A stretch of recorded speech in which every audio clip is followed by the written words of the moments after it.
لڑکے والے سمجھتے ہیں we are superior and we have every right to pick and choose. اور جس طرح ایک جوتی لینے جاتے ہیں یا جس طرح کپڑے لینے جاتے ہیں, معذرت کے ساتھ تھوڑی سی بات تلخ ہے, جس طرح وہ کپڑے یا گروسری یا جوتے لینے نہیں جاتے کہ ہم نے سلیکٹ کرنا ہے اور ہر چیز پرفیکٹ ہو, تو اس طرح لڑکے ڈھونڈنے جاتے ہیں. جبکہ اسلام کا کرائٹیریا جہاں تک میرا نالج ہے وہ ڈفرینٹ ہے. اسلام کہتا ہے یار تقویٰ دیکھو, ختم بات ہے, لڑکی نمازی ہے, پرہیزگار ہے, ختم بات ہے. آپ کے بچوں کی یا آگے والے نسلوں کی ٹیک کیئر صحیح کر سکتی ہے, گھر کے کاموں میں ہاتھ بٹا سکتی ہے, تابع دار ہے, ختم بات ہے. یہ چیزیں دیکھنے کی ہوتی ہیں. آج ہمارا جو لیسٹ کنسرن ہوتا ہے نا وہ ہوتا ہے لڑکے میں بھی. لڑکے کا بینک بیلنس دیکھا جاتا ہے, لڑکی کی خوبصورتی دیکھی جاتی ہے. اگر آپ اس کو تھوڑا بہت اگر دیکھیں نا تو لڑکوں کا دماغ بہت زیادہ میڈیا نے خراب کیا ہے. یہ جو ڈفرنٹ ایپس آئی ہوئی ہیں, جو ڈفرنٹ ایک میڈیا ہے, جو وہاں پہ ایک لڑکیوں کا جو ایک سٹینڈرڈ جو دکھایا جاتا ہے, لڑکے کے دماغ کے اندر جو ہے وہ فیڈ کیا جاتا ہے کہ اس طرح کی لڑکی ہونی چاہیے. اور بھائی جو تمہارے اسکرین پہ لڑکی ہے اس کے فیلڈ یہ ہے, وہ زندگی کے اندر اس کا مشن ہی یہ ہے کہ اپنی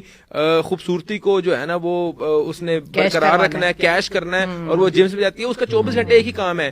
پریکٹیکل لائف میں ایسا نہیں ہوتا. پریکٹیکل لائف میں لوگ نارمل ہوتے ہیں. تم بھی کوئی جیمس بانڈ کے ہیرو نہیں ہو جو تم اس طرح کی لڑکی ڈھونڈ رہے ہو. یہ بات ایکسپٹ کرنی چاہیے. ہر لڑکے کا جو ایک سٹینڈرڈ ہے نا وہ میڈیا نے خراب کیا. میں اس پہ 110% جو بلیم دیتا ہوں. ایک یہ ہے کہ لیک آف اسلامک ایجوکیشن جو ہر بار میں بات کرتا ہوں. دوسری بات یہ ہے میڈیا نے, بھائی وہ اسکیپسٹ میڈیا ہے, وہ آپ کو کسی اور دنیا میں لے جاتا ہے. وہ ایک کریکٹر کے پیچھے 50 لوگ ہوتے ہیں. وہ کوئی ایک اس کا جو ہے وہ میک اپ دیکھ رہا ہے, کوئی اس کا کاسٹیوم دیکھ رہا ہے, کوئی اس کا بال دیکھ رہا ہے, کوئی اس کی آنکھیں. وہ ایک 50 لوگوں کی ایک محنت کا ایک نتیجہ ہے, پھر ایڈٹ ہو کے اس کو پورا خوبصورت کیا جاتا ہے.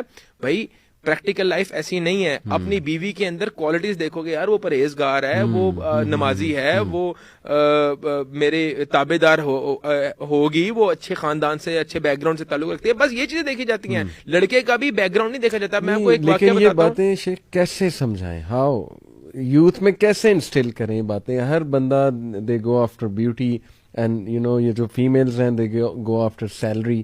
کیسے, واٹس دا پریکٹیکل؟ دیکھیں یہ آپ نے, ہم نے نہیں کرنا. یہ لڑکی کے یا لڑکے کے پیرنٹس نے یہ بات جو ہے نا وہ یہ سوچنی ہے. مطلب آپ اپنے بندے کو ایک اپنی بچی کو ایک ایسے بندے کے حوالے کر رہے ہو جس کو دین کا فہم نہیں ہے, جس کو جو ہے وہ کوئی حقوق العباد کا اور اپنے بیوی کے حقوق کا یا دیگر حقوق کا پتہ ہی نہیں ہے, اور آپ اس سے ایکسپیکٹ کر رہے ہو کہ اسے اچھا برتاؤ کرے گا, جبکہ اس کے اندر یہ کوالٹیز نہیں موجود. بعد میں روتے ہیں, بعد میں سر پکڑ کے جو ہے نا وہ کہتے ہیں کہ یار یہ ہم نے کیا کر دیا. یہ لیٹر آن پچھتاتے بھی ہیں. اور ایسی شادیوں کا نتیجہ بہت تلخ ہوتا ہے. اور ہم نے سوسائٹی میں یہ دیکھا نا کہ یار جب آپ نے میرٹس ہی بدل دیے, آپ نے اسلام کے میرٹس ہی بدل دیے کہ یار اسلام اب وہ کہتا ہے کہ یہ چیزیں دیکھو. آپ نے دیکھا بینک بیلنس, سیلری, گھر, بنگلہ, گاڑی, یہ آپ نے سمبلز بنا لیے, یہ آپ نے سٹینڈرڈز بنا لیے اپنی بیٹی کے لیے. اور لڑکے والوں نے جو ہے سٹینڈرڈز بنا لیے, خوبصورتی, لڑکی کتنی ایجوکیٹڈ ہے, وہ جاب کا کر رہی ہے, کتنی کیریئر اورینٹڈ ہے.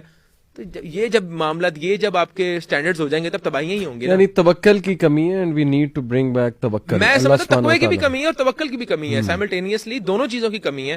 اور میں یہ سمجھتا ہوں کہ لڑکا لڑکی کو, تو دیکھیں لڑکا اور لڑکی جس فیز میں ہوتے ہیں نا ایجوکیٹڈ, آپ ان کو کیا ایجوکیٹ کریں گے. وہ تو ایک نوجوانی, ایک جوانی کے اندر ہوتے ہیں, سر پہ کچھ اور چیز کا بھوت سوار ہوتا ہے.